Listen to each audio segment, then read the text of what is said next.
তাহলে রমজান মাসে জাকাতুল ফিতরের মাল চুরি করতে কে আসলো? তো বাদানা ছাড়া।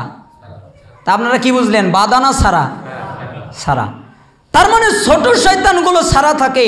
আর বৃদ্ধ বড় যারা ক্ষমতাবান, যারা মালিক, যারা তাদের আকাবির, যারা তাদের মুরব্বী, যারা বড় বড় শয়তান, তাদেরকে আটক করা হয়, তাদেরকে বেঁধে রাখা হয়, আর ছোটগুলোকে ছেড়ে দেওয়া হয়।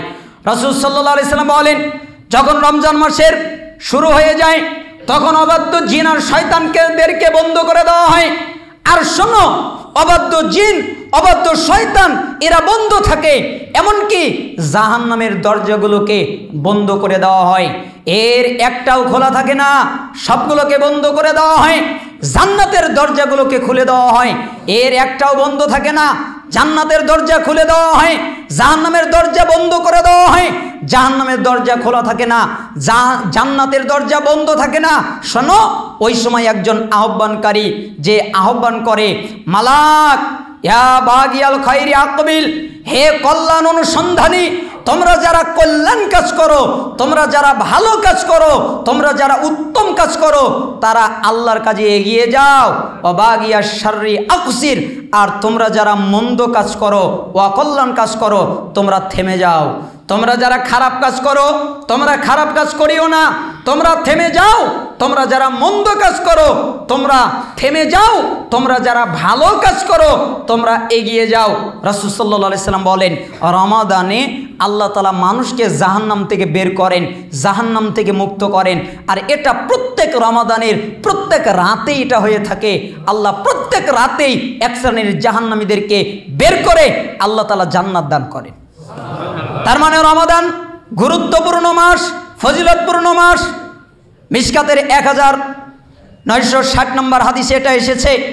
এমনকি রাসূলুল্লাহ সাল্লাল্লাহু আলাইহি সাল্লাম সাহাবী আব্দুল্লাহ বিন ওমর রাদিয়াল্লাহু আনহুমা তিনি বলেন, রাসূল সাল্লাল্লাহু আলাইহি সাল্লাম বলেছেন, কিয়ামতের দিন আল্লাহর কাছে দুইজন শাফায়াত করবে। দুইজন আল্লাহকে বলবে, হে আল্লাহ, আমাদের শাফায়াত কবুল করো। দুজনকে, একজন হলো সিয়াম, সিয়াম আল্লাহকে বলবে, আল্লাহ, আমি তাকে দিনের বেলায় খাবার থেকে বিরত রেখেছি, এই জন্য খাবার খাইনি, খাবার খেতে পারিনি। আমি তাকে দিনের বেলায় প্রবৃত্তির তাড়না থেকে বিরত রেখেছি, এই জন্য মন যা বলেছে তা সে করেনি।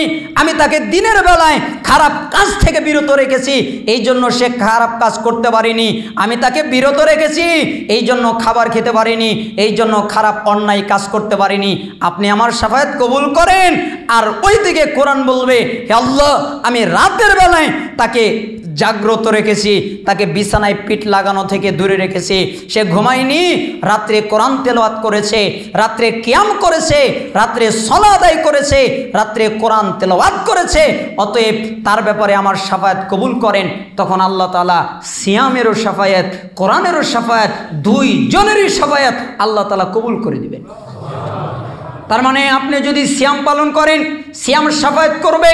আপনি যদি কোরআন তেলাওয়াত করেন, কোরআন আপনার পক্ষে আল্লাহর কাছে সুপারিশ করবে, আল্লাহর কাছে শাফায়াত করবে। রাসূল সাল্লাল্লাহু আলাইহি সাল্লাম বলেছেন, শাহরু রমাদান শাহরু সবর, রমজান মাস হচ্ছে সবরের মাস, রমজান মাস হচ্ছে ধৈর্যের মাস। এটা রমজান মাস, এটা হলো ধৈর্যের মাস। ধৈর্য হলো 3 প্রকার। এক, আল্লাহর ইবাদত করে ধৈর্য ধারণ করা। আল্লাহর ইবাদত করলে একটু কষ্ট হয়, তাই সে ধৈর্য ধারণ করবে। 2, আল্লাহর পাপ থেকে বিরত থাকার মাধ্যমে ধৈর্য ধারণ করা। পাপ থেকে বিরত থাকলে একটু ধৈর্য ধরতে হয়, একটু ধৈর্য করতে হয়। 3, আল্লাহ যে আমার উপরে বিপদ মুসিবত দিয়েছে, এখানে ধৈর্য ধারণ করা। আমার যে কষ্ট হচ্ছে, এখানে ধৈর্য ধারণ করা। তার মানে এই সিয়ামের ভিতরে 3টাই আছে। 1, আল্লাহর আনুগত্য সিয়াম। 2, পাপ থেকে বাঁচায়, এটাও সিয়াম। 3, আমাদের উপরে যে সাময়িক একটু কষ্ট হয়, এই কষ্টে ধৈর্য ধারণ করা হয়, এটাই সিয়াম। এই জন্য রাসূল সাল্লাল্লাহু আলাইহি সাল্লাম ইবনে হিব্বানের 3659 নম্বর হাদিসে বলেছেন, শাহরু রমাদান শাহরু সবর, রমাদান মাস এটা হলো ধৈর্যের মাস। রমজান মাস কিসের মাস? ধৈর্যের মাস। রাসূল সাল্লাল্লাহু আলাইহি সাল্লাম আরো বলেছেন, যেই ব্যক্তি রমাদানে অথবা যেই ব্যক্তি যে কোনো দিনে আল্লাহকে সন্তুষ্ট করার জন্য সিয়াম পালন করে, সিয়াম পালন করে কেন? আল্লাহ যেন তার উপরে সন্তুষ্ট হয়, আল্লাহ যেন তার উপরে খুশি হয়, এই কারণে সিয়াম পালন করে, তাহলে তার আর জাহান্নাম এর মধ্যে 70 বছরের পথ দূরত্ব করে দিবেন আল্লাহ। কয় বছর? 70 বছর। 70 বছর দূরত্ব যত দূর, ঠিক যারা সিয়াম পালন করে আল্লাহকে সন্তুষ্ট করার জন্য একদিন আল্লাহ তাদের মধ্যে 70 বছরের দূরত্ব করে দিবেন। এমনকি যারা সিয়াম পালন করে আল্লাহকে সন্তুষ্ট করার জন্যে আসমান এবং জমিন এর মাঝখানে যত দূরত্ব, ঠিক জাহান্নাম থেকে ওই ব্যক্তিকে আল্লাহ তত দূরত্ব করে দিবেন। ঠিক আসমান জমিন যত দূরত্ব আল্লাহ তাকে তত দূরত্ব করে দিবেন। এমনকি আত্মার গীবত তারহিবে সহিহ বুখারীর 1903 নম্বর হাদিসে এসেছে, যারা সিয়াম পালন করে কিন্তু ওই অবস্থায় মিথ্যা বলে, মিথ্যা বলা পরিহার করতে পারে না, তাদের সিয়াম পালন করায় কোনো উপকার নেই। কেন? সে মিথ্যাই তো ছাড়তে পারে না। এমনকি আত্মার গীবত তারহিবের 1774 নম্বর হাদিস, যেখানে রাসূলুল্লাহ সাল্লাল্লাহু আলাইহি সাল্লাম বলেছেন, সিয়াম তো এটা নয় যে শুধুমাত্র পানাহার থেকে বিরত থাকা, এটার নাম সিয়াম নয় যে আমি পানাহার থেকে বিরত থাকলাম, এটার নাম সিয়াম নয়।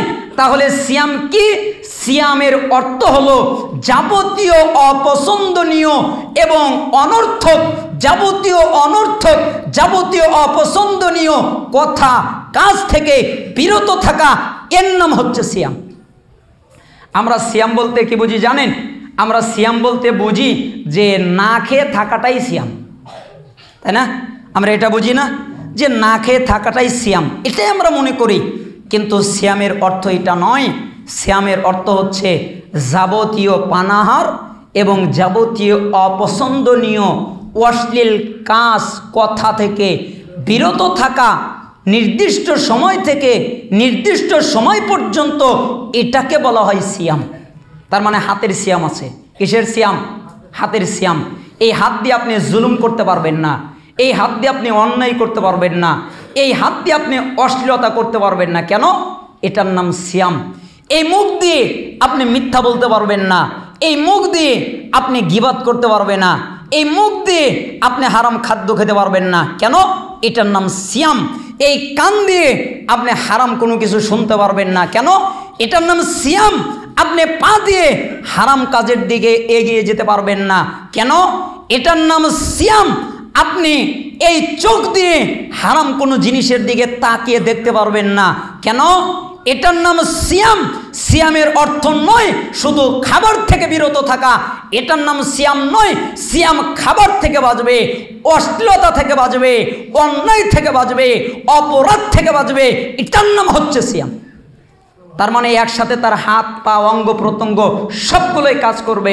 আল্লাহ সুবহানাহু ওয়া তাআলা যেন আমাদেরকে প্রকৃত সিয়াম পালন করার তৌফিক দান করে। আলহামদুলিল্লাহ ওয়াহদা ওয়াসসালাতু ওয়াসসালামু আলা রাসূলিল্লাহ, আম্মা বাদ। সমস্ত প্রশংসা আল্লাহ তাআলার জন্য, সালাত এবং শান্তি বর্ষিত হোক আমাদের প্রিয় নবী মুহাম্মদ সাল্লাল্লাহু আলাইহি সাল্লামের উপরে। আমরা বলছিলাম সিয়াম একটা জরুরি শব্দ এবং সিয়াম একটি জরুরি ইবাদত।